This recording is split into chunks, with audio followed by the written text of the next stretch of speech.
வணக்கம் அனைவருக்கும். வாழ்க வளமுடன். நான் ஜோதிடர் கவிதா ஓம்குமார். இன்னைக்கு அதாவது இந்த பாவகத்தோடைய காரகத்துவம் அப்படின்னா என்னன்னா, நீங்கள் பிறந்த லக்னம் உங்களுடைய ஜாதக நோட் எடுத்துக்கோங்க. அதில் அப்படிங்கிற எழுத்து இருக்கும். அதான் உங்களுடைய லக்னம். அந்த லக்னத்திலிருந்து 2வது பாவகம் தான் பணம் வரக்கூடிய பாவகம். நமக்கு பொருள் தரக்கூடிய பாவகம் அந்த 2வது பாவகம். அந்த 2வது பாவகம் எந்த அளவு வலிமையாக இருக்கோ அந்த அளவுக்கு நமக்கு பொருள் வரவு இருக்கும் வாழ்க்கையில். அதே போல் குடும்பத்தோடு இருக்கிற அமைப்பு, குடும்பத்தை பார்த்துக்கக்கூடிய அமைப்பு, இது எல்லாமே சொல்லக்கூடியது அந்த 2ஆம் பாவகம் தான். நம்ம பேச்சு திறமை, நல்லா பேசுகிறோமா அப்படிங்கிறதும் அந்த 2ஆம் பாவகத்தை தான் குறிக்குது. இப்போ இந்த 2ஆம் பாவகம் என்னென்ன குறிக்குது அப்படின்னு சொல்லி பார்ப்போம். நம்மளுடைய அந்த வலது கண் அதை பற்றி சொல்கிறது அது 2ஆம் பாவகம். இப்போ உங்களுக்கு 2ஆம் பாவகத்தில் எந்த கிரகம் இருக்கோ அந்த கிரகத்தை வச்சு நம்ம சொல்லிடலாம். இப்போ நான் சொல்லக்கூடிய விஷயங்கள்லாம் உங்களுக்கு வாழ்க்கையில் நல்லா இருக்கா இல்லையாங்கிறது.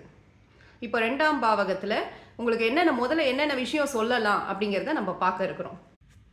நம்ம வலது கண் அதை பற்றி, அதிர்ஷ்டத்தை பற்றி, அதிர்ஷ்டம் இருக்கா இல்லையா அப்படிங்கிறத பற்றி, அதே சமயம் நம்ம மறுத்து பேசுகிறாங்களா அப்படிங்கிறத பற்றி, அதே மாதிரி எதிர்வாதம் செய்வாங்களா இவங்க, நம்ம சொன்னோம்னா அது கவுண்டர் கொடுப்பாங்களா அப்படிங்கிறத பற்றி சொல்லலாம் 2ஆம் பாவகம். நம்மளுடைய நண்பர்கள் மூலமாக நமக்கு வருமானம் வருமா அப்படிங்கிறத நம்ம சொல்லலாம் இதை வச்சு. அதே மாதிரி தங்க நகை மேலே, துணிமணி மேலே ஆர்வம் இருக்குமா அப்படிங்கிறதையும் சொல்லலாம்.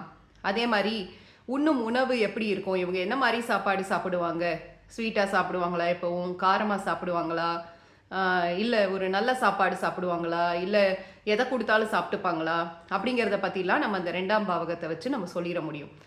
அதே மாதிரி உறவு முறைகள் யார் யாரை பற்றி நம்ம சொல்ல முடியும் 2ஆம் பாவகம் வச்சு அப்படின்னு சொல்லி பார்த்தா, சில பேர் அந்த ஜாதக நோட்டு கொடுக்குறப்ப எங்கள் பெரியம்மாக்கு எப்படி இருக்குன்னு சொல்லுங்கன்னு சொல்லுவாங்க இல்லையா. அப்போ அதாவது அவங்க ஜாதகத்தில் அந்த 2ஆம் பாவகத்தை வச்சு அவங்க பெரியம்மாக்கு எப்படி இருக்குது, அம்மாவோட அக்கா அவங்களுக்கு எப்படி இருக்குன்னு சொல்லி பார்க்கலாம். அதே மாதிரி அதாவது அந்த ஜாதகருடைய குழந்தையோடைய பசங்களுடைய மாமியார் எப்படி இருப்பாங்கங்கிறத இந்த 2ஆம் பாவகத்தை வச்சு நம்ம பார்த்து சொல்லலாம். இப்போ தாய் தந்தையுடைய இளைய சகோதரர், தாய் அப்பா அம்மா 2 பேருடைய இளைய சகோதரம் அவங்க எப்படி இருப்பாங்க அப்படிங்கிறதையும் 2ஆம் பாவகத்தை வச்சு பார்த்து சொல்லலாம். பொதுவாக நம்ம குடும்ப உறவுகள் அதை பற்றியும் சொல்லலாம். ஸோ குடும்பத்தை பற்றி சொல்லக்கூடியது இந்த 2ஆம் பாவகம் தான்.